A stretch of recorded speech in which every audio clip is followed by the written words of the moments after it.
Hello, I am Admiral Jake. Oh, I didn't see you there. I'm Lieutenant Xander.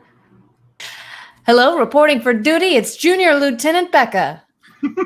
Junior Lieutenant Becca, how did we first meet?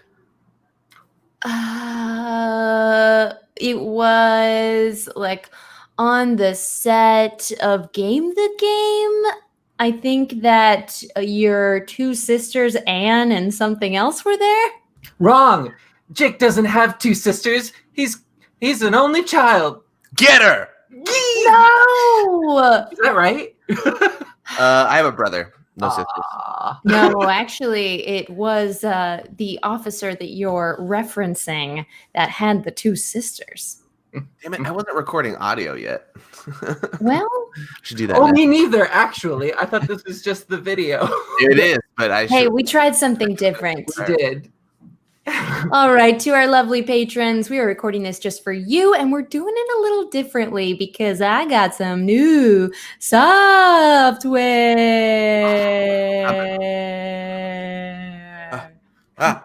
Sheesh. That was like warp drive. Mm-hmm. Warp 2. Okay, well, We want to start recording audio? okay, I had all this good stuff at the beginning, but Oh, yeah, set it up. no. No, I mean I was recording. I just deleted it though. Ready? Give us the countdown. 1, 2, 3. There's a count up, but I'll take it. Yes. Haven't we always done count ups? Why is this? I'm a fan of a countdown. Why is counting to 3 our most complicated procedure? Every time. It's not me. It's definitely not me. I would like to start counting up the cumulative hours and begin billing you for them. Sure. About 1, 2, 3. Sure, you go ahead. You go ahead and bill me. I'll Here. put that invoice in my special folder. Labeled garbage. Yeah, that folder's under the desk and full of Cliff Bar wrappers. Let's actually that Cliff Bar. let's try this out. Let's try this making sure Becca is Becca game again, okay? Wait, I don't have a funny answer yet. Let me Just think about answer it. as honestly as you can, I guess. I don't know.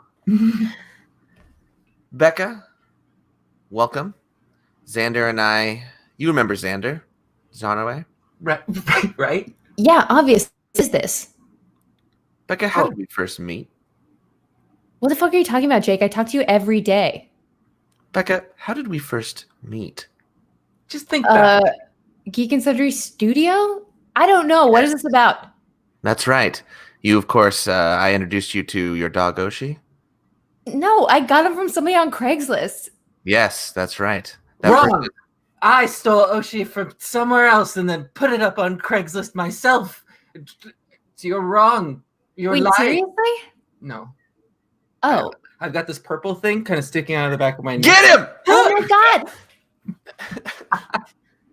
Well, Well, I guess okay. So that Xander, was Xander was the crazy. alien in that one. I thought it was going to be Becca or maybe nobody, but Yeah. nope, it was Xander.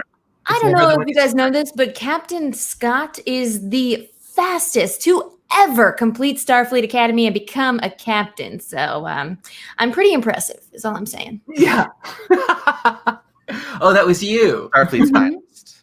Yeah, Captain Scott. Yeah, this episode was nuts. It's conspiracy. After Right. Captain Picard receives a dark warning from an old friend, the Enterprise returns to Earth to stop an alien invasion from taking over Starfleet Command. This episode is awesome. I love when you don't know people are really the people they're supposed to be or not. Provides for many interesting interactions, really good fight choreography that you definitely couldn't pause and see the body doubles that were much, much younger than the actors they were portraying. Fan kicks that kept happening. Everyone had a fan kick. Oh, yeah. There was more kicks than punches by a significant margin. I've made this note before on multiple episodes. Star Trek is not known for its fight choreography. That's just a fact. Yet. But you know what? I have the ability to screen share, and I'm going to jump right to it because I have it pulled up. Look at this, folks. Wow. These are not the actors we were expecting? You can clearly see. Yeah, pretty That's awesome. all right. That's a season 1 problem. So actually, I should Great for mention a this, podcast too. I believe this episode was under some crunch because this also, like a few other episodes, happened during the writer's strike. So this episode's script. Oh, wait a minute. Hold on. I'm going to omit this because now I'm getting it mixed up with the next episode. Yeah, that makes more sense. Yeah, never mind. I'm going to omit what I just said and back that up. But anyway, yes, they're those guys were significantly younger for sure. I liked the camera positioning in that fight because they did switch enough to like make it convincing, probably on broadcast TV, but definitely with the power of Netflix, we have a little bit more options to see. So. Yeah. Yeah. Now this episode, Conspiracy, is really digging into a sort of serialized notion that was planted in the episode Coming of Age, which was number 18 in the season. And they're coming back to an idea that was planted that there is corruption in Starfleet, that they don't know what it is. And the captain is contacted by an old friend that must talk to him through Code 47. Wait, yeah. So, yeah, I wanted to mention that too, that this is sort of the first attempt that we're seeing of bringing back sort of older storylines and sort of tying everything together.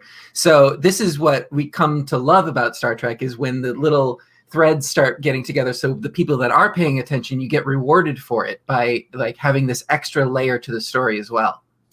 Which is actually what we said in our own episode of our own recording when we were watching. I think it was Coming of Age, which is this is a continuation of when Quinn and Remick came aboard the ship. We had mentioned like, oh, we're actually looking back early in the episode earlier in the season of all the things that we had accomplished and how they're being reflected upon and building that. So yeah, this is a continuation even of that. I just wish the payoff were better. So originally, no, strongly disagree. Really? That we get quite a payoff in the finale scene.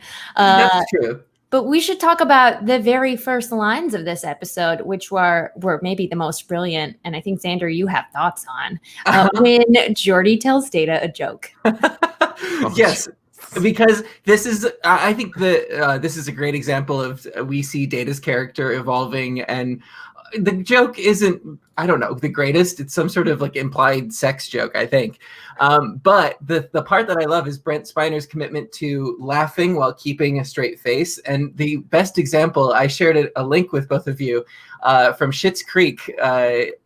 Moira, she does this laugh where she doesn't move because she's had so much like work done. So I wanted to pause it. I wanted to see what your best laugh without moving your face is. So like a that's pretty good. That was great. Yeah. Right. Okay, let me give it a try. That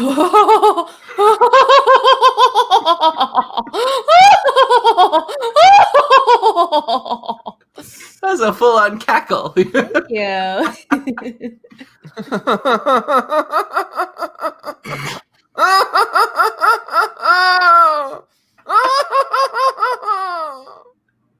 Perfect. You're all hired. Okay, we're gonna have to release this bonus clip. I just love it so much. And if you didn't think it was a sex joke, Xander, what other type of joke do you think it was? I don't know. What else is harder to do with zero gravity? And has like what was it? The psychological discomfort for the male or something that? Yeah. They those two remind me of Troy and Abed from Community. I don't know if you know. Come on, man. Very much that same trope. It's great. But the thing that got me was that they were having this fun conversation, and then Riker, Picard, and Troy were like, oh, Data, as if they were listening the whole time. Like, there's nothing better to do on the bridge than to listen to the banter of Geordi and Data. I feel like those two are full volume and everybody's just quietly listening. Yeah, it's probably just camp on the bridge the whole time. Right. Everybody's telling all their dirty jokes in space. Yeah. I mean, even Worf was just like swimming. Nope. Too much like bathing. Right. Klingons don't bathe? What kind of smell is he keeping on this bridge? What kind of HEPA filters do they have going through here? Worf grew up with humans. What did they do to him? It's called his natural Klingon musk. Yeah. So Walker Keel, I believe is the captain's name, sends a code 47, which is a coded transmission to Picard, and pretty much says, hey, we need to meet face to face. Even what I have to say is too secret for even this, which seems But Picard silly, took the call in his quarters, wearing his deep V pajamas with a little bit of chest hair. It may not be on top, but he's wearing it on the front, and I like it. Yeah. Picard gets like weirdly sexy sometimes, especially if we like interrupt him in his quarters. He's got some outfits. He's got some looks. Sexy at all times. So I don't understand the comment. Well, you should try that in 0G, if you know what I'm saying. Will do. Also, one other tidbit of production design. When he wakes up in his quarters, he has a skylight that is really a starlight, and you're seeing warp speed stars go past above his bed. I want one of those. Right. Super like, I need the captain's quarters. I will settle for nothing less. Yeah. How come everybody can't have Yeah. Well. Well, I think that it's great that you brought up production design, because it felt like this episode they sort of hired an outside designer for some of these things, because there were a lot of practical effects and there were a lot of like experimental sort of camera shots and things like that, where it felt like they sort of gave the artistic reins over to another voice that was just like trying some stop motion and some, various forced perspective and things like that. Oh yeah, we get crazy claymation monsters and scorpions, swimmers. Monsters is generous. It's more like claymation or like stop motion CVS critters. Yeah. It was like a TV version of like a Cronenberg film a little bit. Yeah. It was a little safe, but also very creepy and unsettling. Do you remember, it's about this era too, but there was a toy that was marketed to kids that was like creepy crawly or whatever, and it was basically like the science easy bake oven. You get like this gelatin mixture, you put it in, and then it'd come out and it'd be like a wiggly monster. Creepy crawlers. That's what it was, and that's what it looked like. I remember those. Yeah. It was totally a creepy crawler. That's the monster we finally get to, but there is a lot more intrigue before they start swallowing these things whole. Well, yeah. They just move past the side of their face, and it looks like. Wait, hold on. Am I eating my own finger right now? Again, great for a podcast. Well, look, I forget what medium we're in. So Picard beams down to the planet where they were supposed to meet up after rerouting from Pacifica, and he walks down this super long ramp. I don't know why, but then eventually gets down to this cave, and a bunch of a bunch of command officers are there, captains. It turns out Starfleet's finest, we might add. Mm-hmm. And they try to test him about who he is. Is he really the real Picard? Luckily, he remembers lots of facts about his own life. And we learn that Walker was the one that introduced Beverly Crusher with her husband, John? Is it John? Jack Crusher. Jack. Well, Jack is short for John, right? No, maybe. James and Jack, I believe, are interchangeable. Jake? What? You mean John? You're talking to me, you want Jason? Because I can go get him. I'll take just Jay. Yes. Oh, okay. But we find out that there was sort of this like Three Musketeers thing with Jean-Luc and Jack and what's this one's? Walker. Where the three of them were kind of, buddies. Yeah, they're all a bunch of friends. And Beverly, too. Beverly and Walker had a friendly relationship because though Captain Picard can't admit he secretly met with him, Beverly asks him point blank if he did.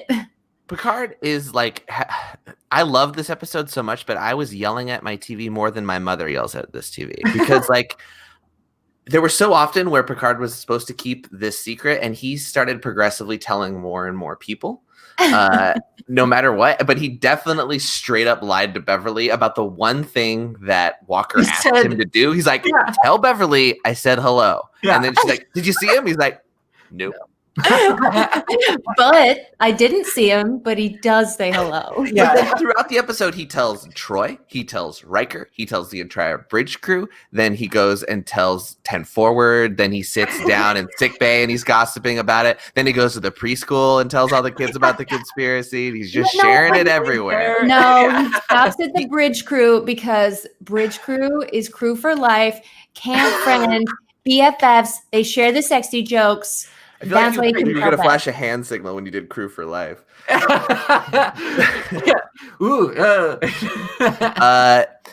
Yeah, like, so they tell him that something is going on and they don't quite know what it is, but they're getting strange orders from Starfleet and people are acting weird and they don't remember their own history. Like, they're bluffing their way through interactions.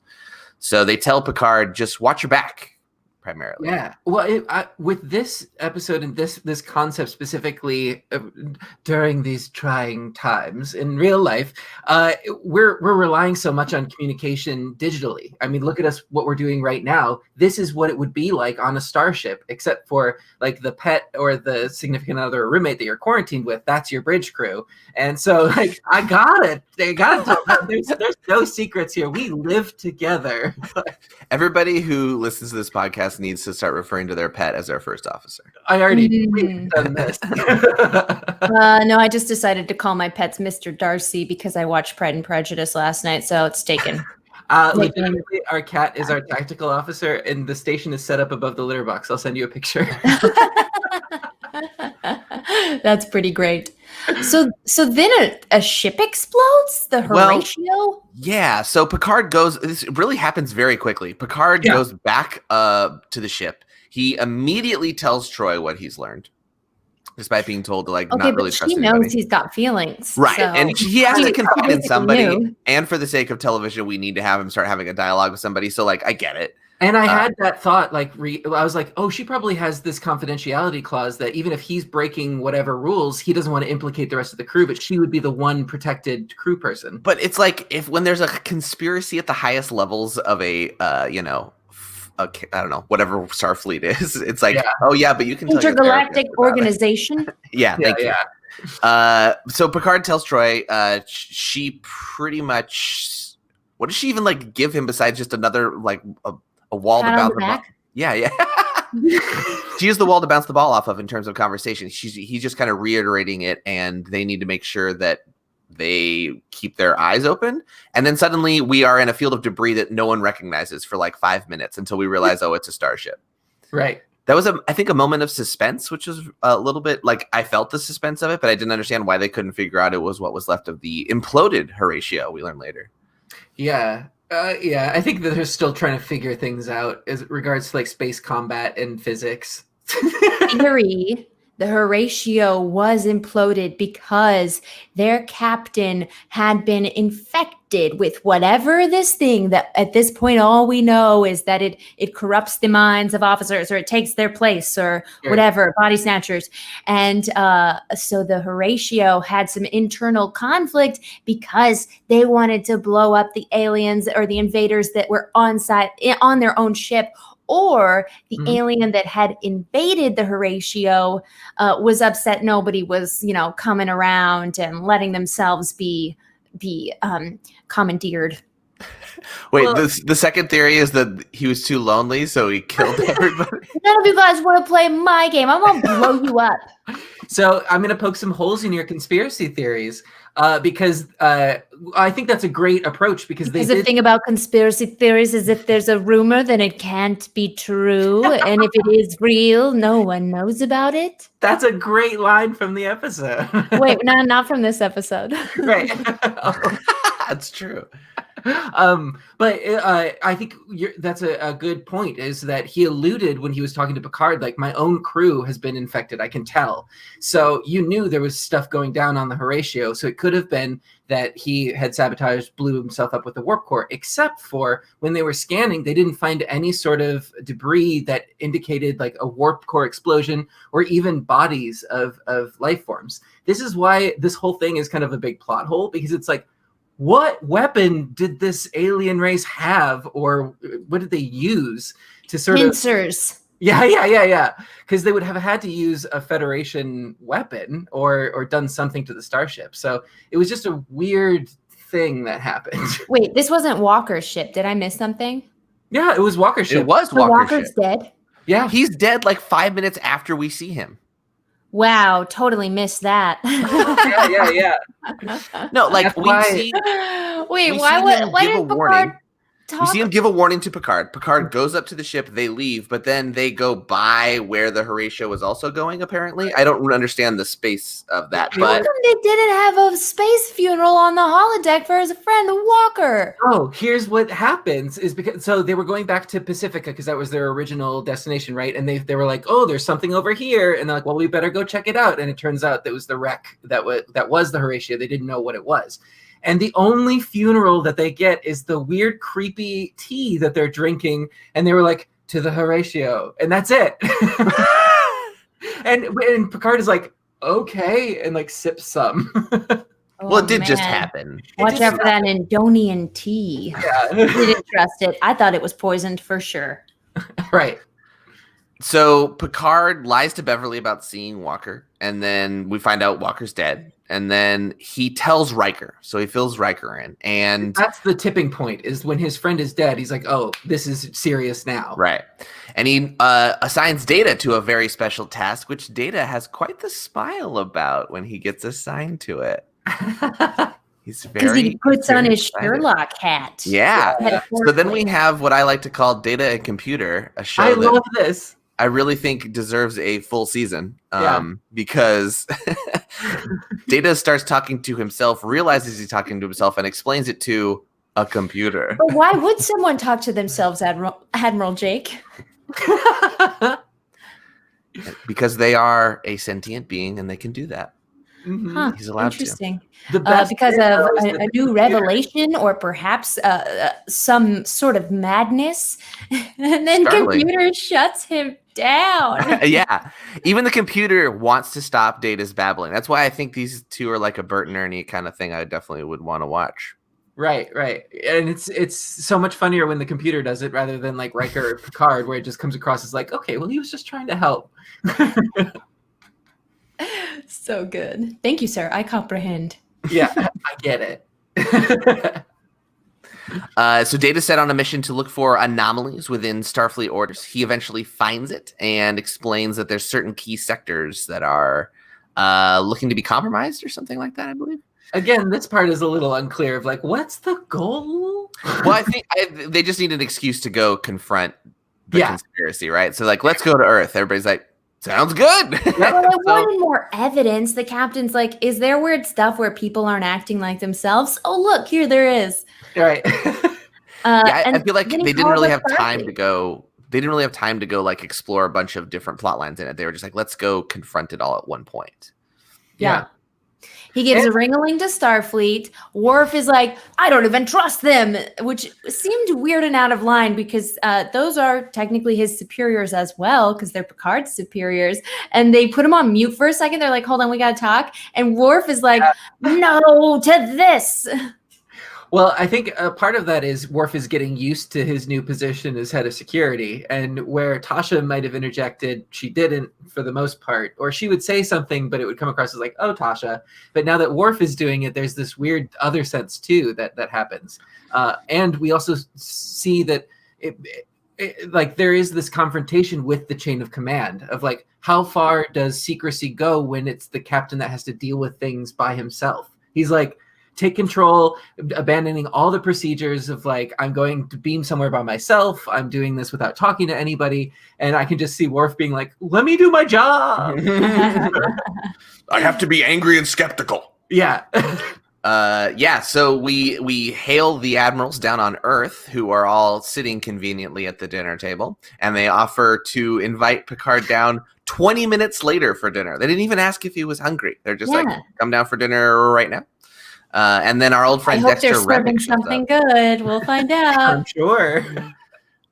And then Dexter Remick, the most punchable faced man in Starfleet, shows Mm-hmm. up, and we get that tension again. So we get that callback that we mentioned. Well, Well, before we see Remick, Quinn is sitting there on this panel of Starfleet dudes that are like, hold on, I don't know. Should we let Picard on? Maybe. Let's think about it. Let's talk about it. Okay, I guess you can come to dinner.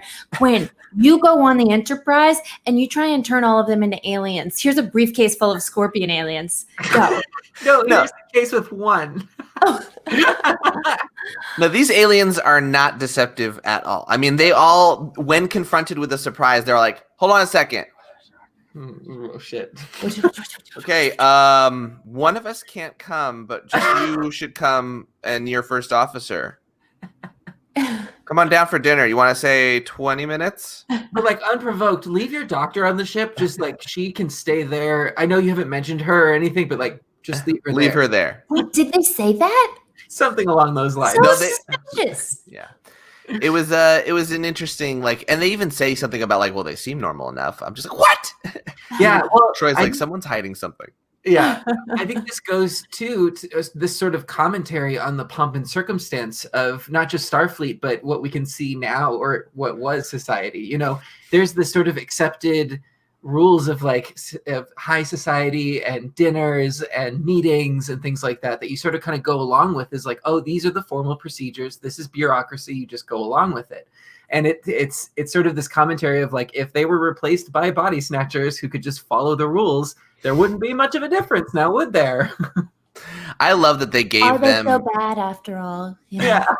Maybe we should bow down to these purple creatures and Just let they them have our in. best intentions in heart. Well, they really get your adrenaline pumping because Quinn is an old man that is rejuvenated when he steps on board the Enterprise again. Fan kicks. Oh my fan kicks goodness. everywhere. Yeah, so let's talk about the fight scene. I mean, I didn't count the kicks, but I felt like kick to punch ratio was like 4-1 or so. Yeah.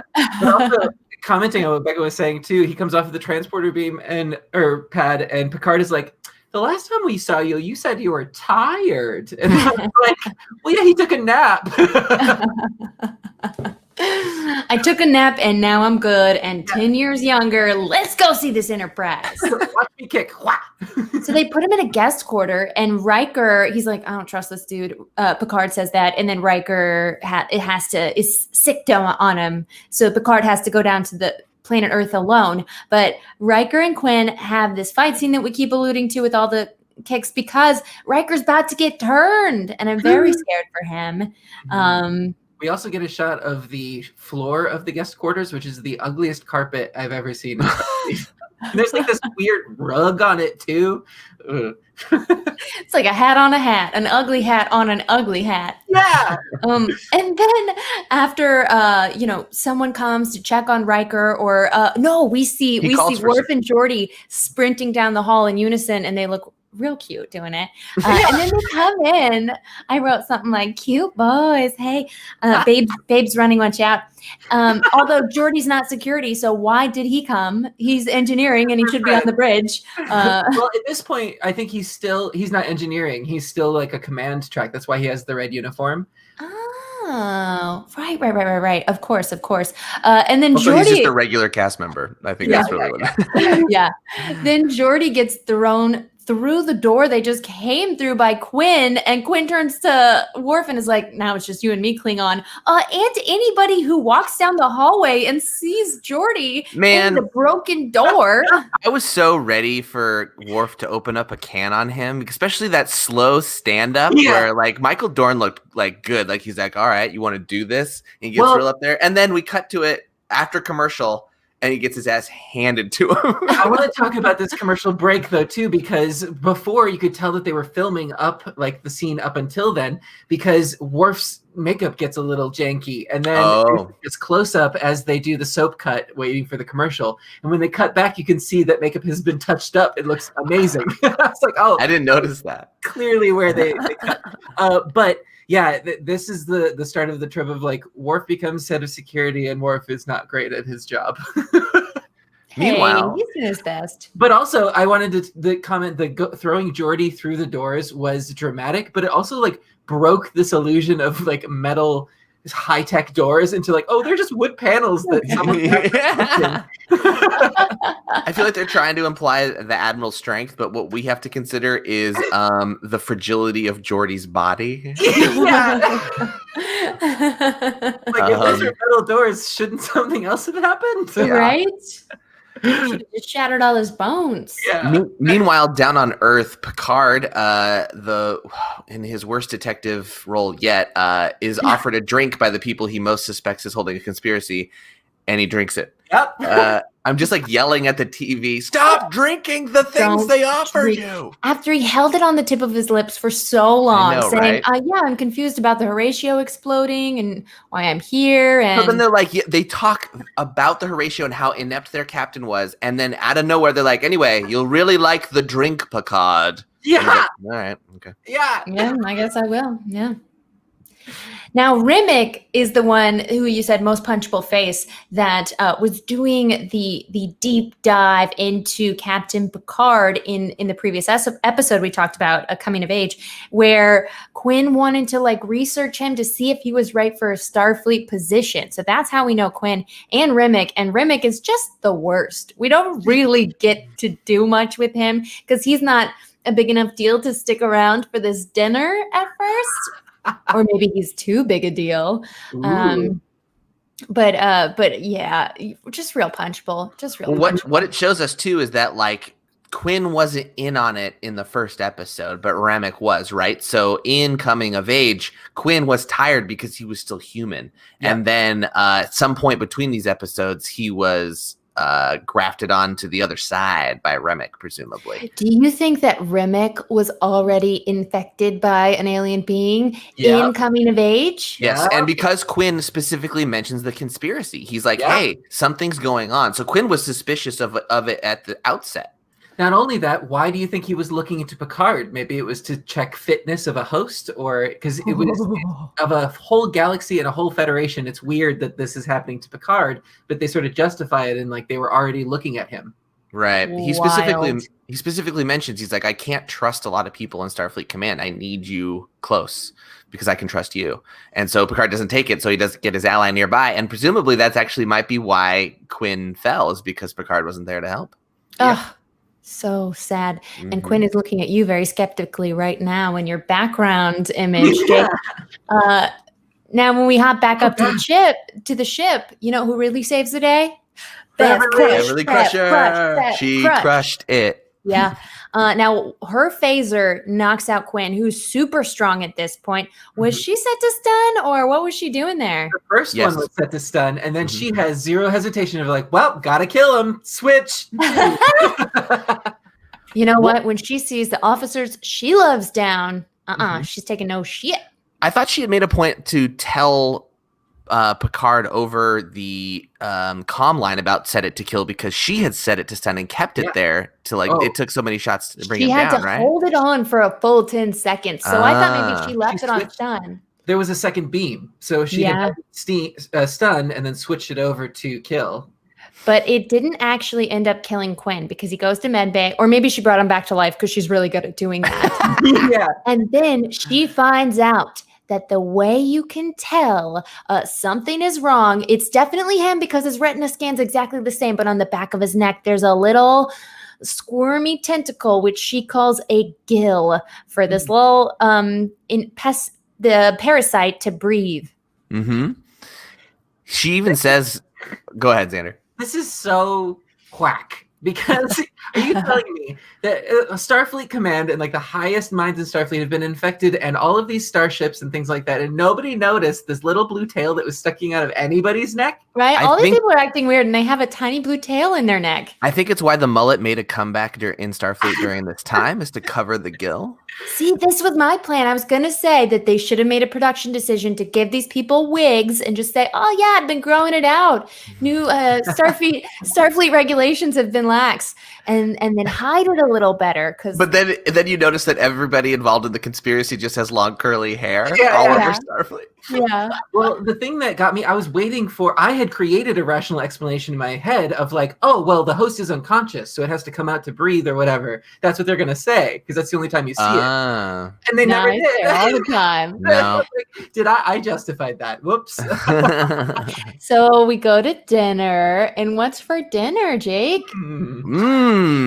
Eat it, Picard. Eat it. It's a bowl full of worms. Yeah, humans love mealworms. How could these aliens not research that mealworms are not an appropriate thing to serve? Well, they know they have a flair for the dramatic, which is which is an aspect of them I really appreciated, actually, because that justifies all of this nonsense a little bit. So I was like, okay, I'll buy that. You don't get to be a body snatcher with at least 4 years of acting school. And you only get the flair for dramatics. Trust me. But also, it was implied that the mealworms were some sort of delicacy for them, especially when they were in this host body, as we'll find out later from another surprise. Just fistful of worms. Delicious. Straight protein. Well, I've been thinking about trying it. Speaking of a flair for the dramatic, we like gradually learn, well, actually we eventually learn that Riker himself is not infected as we like suspected he might be, right? Well, he comes down to the planet, and this was a brilliant plan. They never explained how they got a fake gill tail on him. Yeah, Beverly did it. It was all Beverly's idea. They explained it. Did she synthesize it, or did she pull the other one off of Quinn? No, she synthesized one. They kind of said it in passing. Yeah, in the end. That was a great plan. And Riker was like, actually, it was Beverly. It was pretty sweet. Replicate a little gill tail, glue it on there, and head down to save the day. He pretends he's in on it. Does eat a handful of worms. All of these actors are troopers. And we know Jonathan Frakes, who plays Riker, is down because he climbed into that tar pit, too. Right? So, He all did. of them have a subtle cutaway sometimes, but some of them commit to it. Actually, so Frakes put his fingers in the tapeworms or whatever, mealworms, because it was a close-up on the hand that went hand up to the face, and it was really him with a handful of worms that he hovered above his mouth before they cut away. Yeah. That's intense, and I would not do it. The other you can kind of tell were like dried, like sort of, you could tell that they were. It was like onion crisps or something. Yeah. The ones that were moving though, that was real, and I'm sure they're completely edible and it's fine, but it's. I didn't think I would get hungry, but when you said onion crisps, now I suddenly did. Okay, good. But again, some people. Have you guys ever done that thing where you do it in a real bottle of tequila from Mexico? I've never done that, and there's like a scorpion or something in a lollipop too. I've done those. Or crickets. I've done flavored crickets. But again, I think this is that production design of like someone's like, hey, I know a guy that can get you live mealworms. Let's get these on set, along with all of these other practical effects and stuff that I'm bringing in. Yeah, they really brought the budget on this one. They really stepped it up in all kinds of design and a lot more running because Aaron can run so fast. Well, he's got that adrenal pump too. Yeah, well, I mean, Aaron? That actor was hauling ass. The last admiral who was running, like he was doing like a 6-second 50-yard dash. Like that was way fast. Tom Cruise level on camera running. Yeah.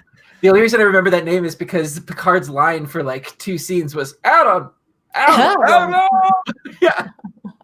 And he says it like Aaron. Yeah.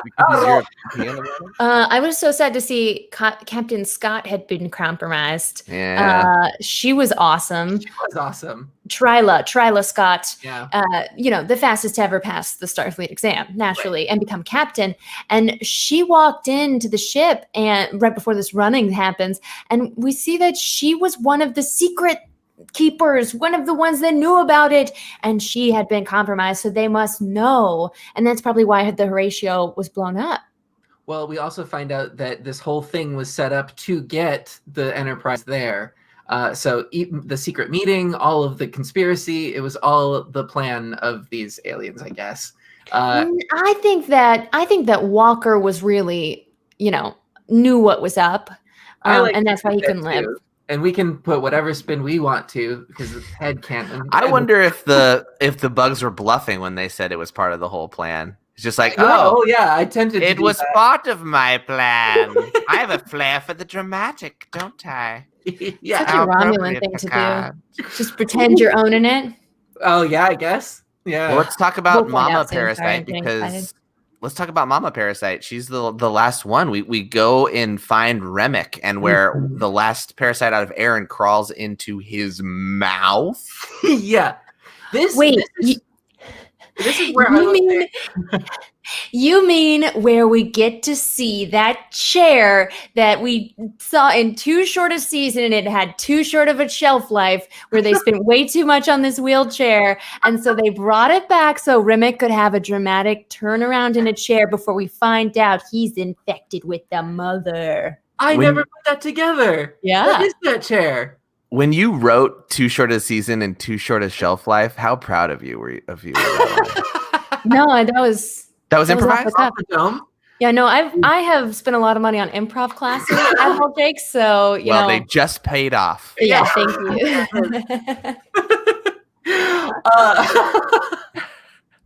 But yeah, I could say that this is where the practical effects and the actual budget was spent, because some of the other stuff was sort of like cheapish theater tricks that still work. But this one, like the neck effect and describe it for our.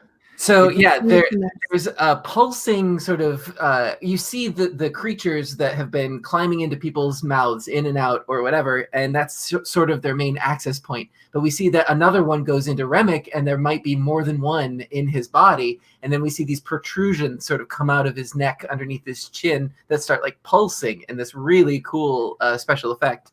But then, like, everybody fires their phaser blasts at full tilt, and there's this really intense sort of Indiana Jones moment where they peel back layer by layer of his skin. Yeah. Yes. So it turns out when it was first aired in the UK, this episode had several minutes cut, most notably the death of Remick. Yeah. In Canada, there was a special viewer discretion warning, and it was definitely like they wanted to bring this one down a little bit in terms of the intensity. I don't know how it aired in America. I think it aired unedited. Yeah, well, we can handle it in America. We like to blow stuff up. But the moment, just to describe it a little more, that Indiana Jones you're talking about, we see the full skeleton under the skin. And then from his guts emerges a bright light. And this is where the effects you were talking about, the real money was spent on this sort of animatronic giant worm thing that comes out of his chest and is killed with a kill phaser. Yeah, it's inhabiting like the shell of the body of Remick. And it's really an intense creature. And I think it really cheapens the rest of the special effects that had happened and make them look that much more ridiculous when you have this really cool effect happening. Yeah, totally. I liked the neck bulging a lot. I thought that looked pretty legit. And even though they timed the shots of him eating the parasite, I thought that was a really nice creepy touch. It was very Twilight Zone or Outer Limits kind of feel. Yeah. No, I appreciated it, and I think that's what also softened the blow of the intensity of it too, is that it was surrounded by these sort of whimsical horror moments. So one thing I had about this episode though was Remick reveals that it's been me the whole time. But he says something very key here, which I think in future episodes of Star Trek, I don't think they would have treated this response the same way, which is that he actually says we seek a peaceful coexistence. Riker and Picard look at each other. Viciously, though. He says it very viciously. It is tone versus message, right? Which, I mean, when we're talking about aliens, I think we're all supposed to like disregard tone because that's a whole problem of translation. But he says we seek a peaceful coexistence. Riker and Picard look at each other and then fire it. Well, I think that it was supposed to be, this is someone who's infiltrated the deepest level of Starfleet and knows the right thing to say to kind of get out of jail. Right. Yes. It's not working. But I see what you're saying of like, It gotta maybe, okay, well, you're not supposed to take over people. Okay. Yeah. That's going to be rule number 1 for you joining the Federation. This was a no-no. Let me introduce you to the Trill. They do it the correct way. Yeah. Well, they handle it in the captain's log at the end where he says, ooh, they said they wanted peace. But, and we typically are a vessel that goes around and just observes. So killing stuff was kind of weird for us. Have you seen but we did it. the meme that's been going around it's a scene from an anime, and it's this person in like a doctor's coat, and the subtitle is like, "I'm a healer, but," and then he's cocking a gun. Sometimes you got to do it. You just got to cross genre there. Now, the real question for me is, who's in charge of Starfleet? That's a great question. We just took out all of command and then flew away warp speed. Yeah, there's always a need to like have to resolve a big event in the end of Star Trek, but sometimes they're like, well, we have to sail into the sunset because we have 30 seconds left. So it'll get figured out. Well, and there is, of course, also don't worry, we were pretty sure when the mother was killed that all of her babies just died. Which is great, except Data translates a final beacon that was being sent, a homing beacon giving Earth's location to an uncharted territory of space. Great way to end the episode, especially with like the slow push into the nebula that's way out there, and you can hear like this faint electronic beeping, which is presumably that beacon. Yeah, super spooky. Twilight Zone ending. Yeah. Well, overall, I thought it was very terrifying. They did a really great job. Just this episode overall, so many different effects, very action oriented. And I really, really loved it. And I'm really expecting a serialized next episode, which is the finale, because they set up something so scary that, of course, needs to be continually dealt with. Of course, that's the case, Becca. Yeah, this episode was a lot of fun. Like I really enjoyed I enjoyed the environment of it for sure. I definitely felt creeped out, and like it really was a good conspiracy Twilight Zone body snatching kind of mix. But like I said, I was yelling at Picard pretty often. Thankfully, by the cleverness of Beverly Crusher and Riker, he got through it though. Yeah, I think that's a good point too. Of that, we gave Picard crap for it earlier about trusting in his crew, but really it's the way to survive out here, and they emphasize that of like they're together and they're working on the problems as an ensemble. And so I think this is, like you mentioned, Becca, like this is sort of Star Trek at its best, where it combines these elements of other genres with the sort of backdrop.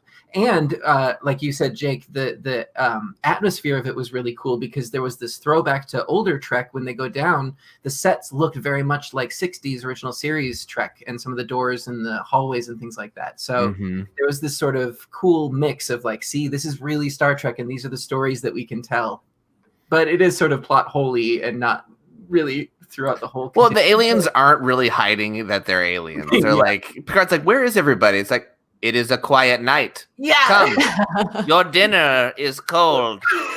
They did explain that a little with like, yeah, once it's too late for somebody to escape, we like to be really obvious about the fact that we're aliens. Do you want some worms? Yeah. Eat it up, Picard. Well, next week, we will visit the Enterprise again. I'm not sure if we'll visit this plot thread, though, because it's entitled The Neutral Zone. After rescuing 3 ancient humans from cryogenic stasis, the Enterprise is ordered to the Romulan Neutral Zone on an important mission where neither of those two things affect each other. And the season finale. Yeah, we'll talk about it next week.